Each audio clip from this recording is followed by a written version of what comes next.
Well good morning everybody, this is Raqib here. आप सभी का वेलकम है हमारे इस यूट्यूब चैनल। दोस्तों, आज जो हम जानकारी आपके साथ में शेयर करने वाले हैं बहुत ही इम्पोर्टेंट जानकारी है। और जानकारी है डायरेक्ट सेलिंग बिज़नेस के बारे में कि आखिर ये डायरेक्ट सेलिंग बिज़नेस है क्या।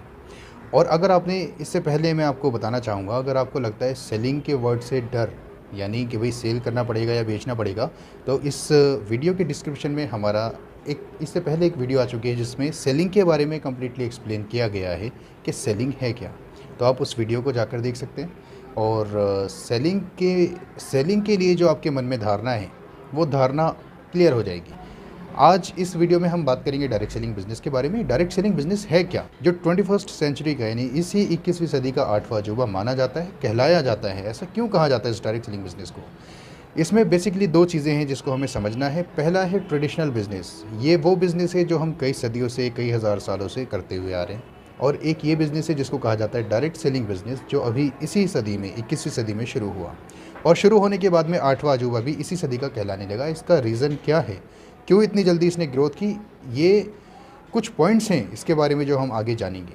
लेकिन फ़िलहाल हम बात करते हैं ट्रेडिशनल मार्केट के बारे में कि इसमें किस तरीके से काम किया जाता है। फॉर एग्ज़ाम्पल, जैसे बहुत सारे मार्केट के अंदर कारोबार हैं और बहुत सारे प्रोडक्ट्स हैं, तो हम उनमें से एक प्रोडक्ट के बारे में एक एग्ज़ाम्पल के ज़रिए से समझेंगे। जैसे एक पेप्सी है, Coca Cola, Thums Up, Maaza वगैरह कोई भी। अगर हम बात करें, आप भी जानते हैं कि लगभग 2 लीटर की एक पेप्सी 90 या 95 रुपये की हमें मार्केट से मिलती है। लेकिन अगर हम इसकी मैन्युफैक्चरिंग के बारे में जानेंगे, क्योंकि देखिए ये तो हम जितने में हमने ख़रीदा ये तो हमें सभी को मालूम होता है, लेकिन हमने कभी ये जानने की कोशिश ही नहीं की है कि जो इसको बनाता होगा वो कितने रुपए में इसको तैयार करता होगा। और ये सिर्फ मैं पेप्सी का एग्जांपल लेकर मैं आपको बता रहा हूँ। ऐसे बहुत सारे प्रोडक्ट्स हैं जो हम डेली बेसिस में इस्तेमाल करते हैं, जो हमारे घरों में इस्तेमाल होते हैं। तो अगर हम एक पेप्सी की बात करें, लगभग 10 से 15 रुपये उसके बनने की कॉस्ट आती है, लेकिन वो मिलती हमें 90 रुपीज़ की है या 95 की है। ऐसा क्यों है? क्योंकि जिसने प्रोडक्ट को बनाया है, मान लीजिए मैन्युफैक्चरर, वो हमें डायरेक्ट नहीं देगा, वो आगे भेजेंगे सीड एजेंट के पास में, फिर ये आगे प्रोडक्ट जाएगा area manager, distributor, wholesaler, retailer, और रिटेलर से फिर हम लोग यानी कहीं ना कहीं कस्टमर फिर इसको परचेज़ करते हैं। यानी रिटेलर के बाद में कस्टमर इसको परचेज़ करते हैं। तो कस्टमर को कष्ट से मरने वाला भी कहा जाता है कि भाई कष्ट करो और मरो। ऐसा क्यों कहा गया वो भी मैं आपको बताऊंगा। इससे पहले जैसे मैंने आपको बताया कि C&F एजेंट है, एरिया मैनेजर है, डिस्ट्रीब्यूटर है, होलसेलर, रिटेलर, इसी बीच में वेयर हाउसेज भी जगह जगह बने होते हैं, और ट्रांसपोर्टेशन का भी खर्चा इस कम्प्लीटली सेगमेंट में आता है। ये ट्रेडिशनल बिजनेस का माध्यम है जिसकी वजह से हमें प्रोडक्ट मिलता है इन सभी चेन से गुजरने के बाद में।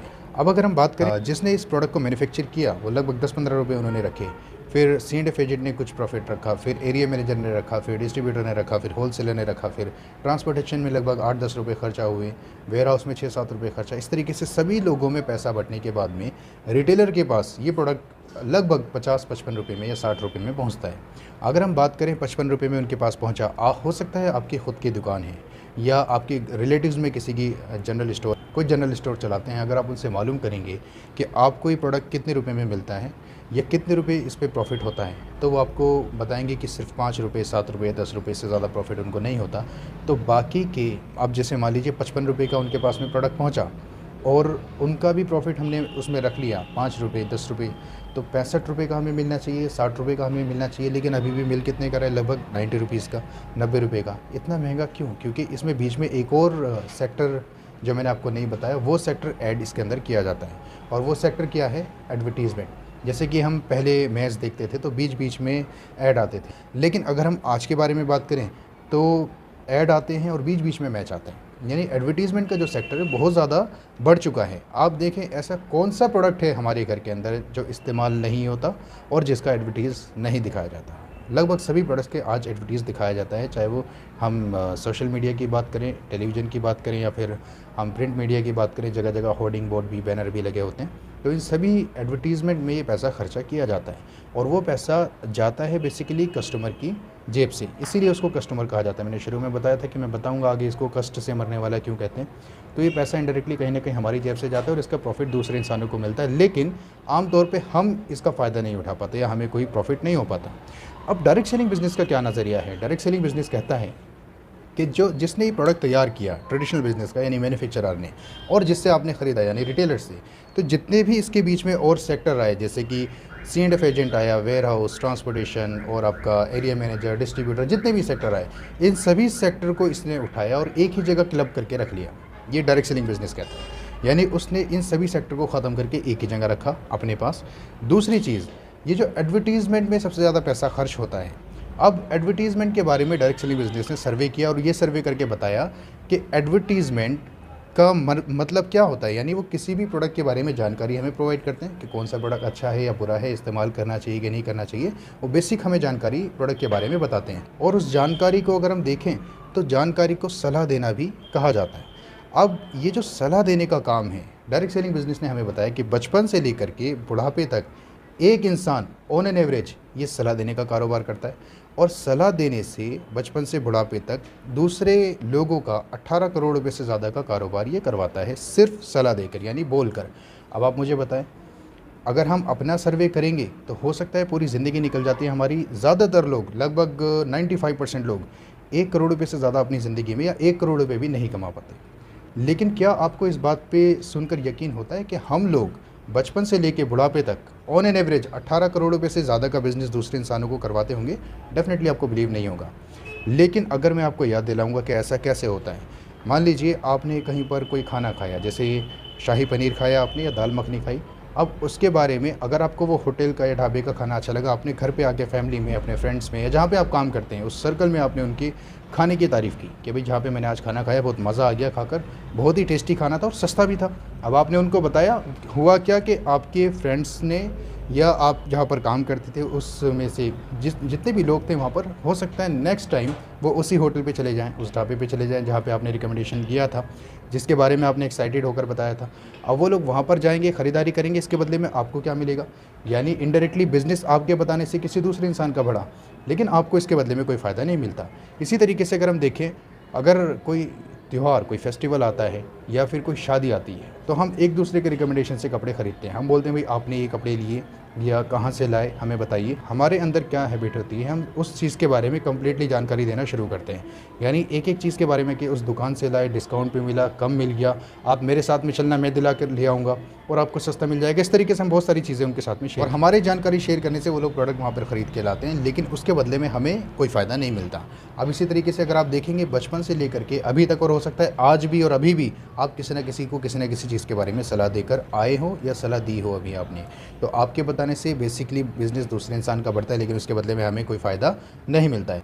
अगर हम बात करें, चाहे आप पढ़े लिखे हैं या नहीं, आप इनडायरेक्टली दवाइयाँ भी सेल करते हैं। अब आप सोचेंगे भाई हम दवाइयाँ हमने तो कभी नहीं बेची हैं। वो बेचते इस तरीके से हैं, हम अगर हमारे घर में या आस पड़ोस में हमारा कोई फ्रेंड बीमार होता है तो हमसे पूछते हैं कि कहाँ पर हमें दिखाना चाहिए, या कोई भी पर्सनल डिजीज़ पे हम एक दूसरे से डिस्कस करते हैं, सलाह लेते हैं, तो हम उनको रिकमेंडेशन देते हैं उस जगह की जहाँ पे हमने किसी ना किसी डॉक्टर को इस्तेमाल किया होता है, यानी उनके यहाँ से हमने उन प्रोडक्ट को, उन मेडिसिन को इस्तेमाल किया होता है और जिससे हमें रिलीफ मिलता है। डेफिनेटली हम उसी के बारे में रिकमेंडेशन करते हैं कि आप उस डॉक्टर से जाकर आप दवाई ले लीजिए, तो हम उस डॉक्टर के बारे में रिकमेंडेशन करते हैं। हमारे रिकमेंडेशन से इनडायरेक्टली दूसरे इंसान का प्रॉफिट होता है, हमें कुछ नहीं मिलता। तो डायरेक्ट सेलिंग ने 2 चीज़ें हमें यहाँ पर क्लियर की कि जिसने प्रोडक्ट बनाया मैन्युफैक्चरर ने और जिससे आपने ख़रीदा, ये सारे सेक्टर ख़त्म करके मैंने एक ही जगह रखे, यानी मेरे पास से आपको सारी चीज़ें मिलेंगी। दूसरी अपॉर्चुनिटी इसने क्या प्रोवाइड की कि जो एक्टर लोग सलाह देने का काम करते हैं, यानी जानकारी देते हैं, वही जानकारी इनडायरेक्टली आप भी देते हैं बचपन से बुढ़ापे तक और दूसरे इंसानों का फ़ायदा करवाते हैं, लेकिन आपको कुछ नहीं मिलता इसके बदले में। लेकिन अगर आप अब डायरेक्ट सेलिंग बिजनेस के साथ में एसोसिएट होंगे, एसोसिएट होने के लिए करना क्या पड़ेगा? आपको सिर्फ अपना नाम बताना है, अपना कॉन्टैक्ट नंबर बताना है। ये 2 चीज़ें आप बताएंगे, आपकी ज्वाइनिंग कंपनी में हो जाती है, आपको डिस्ट्रीब्यूटरशिप मिल जाती है।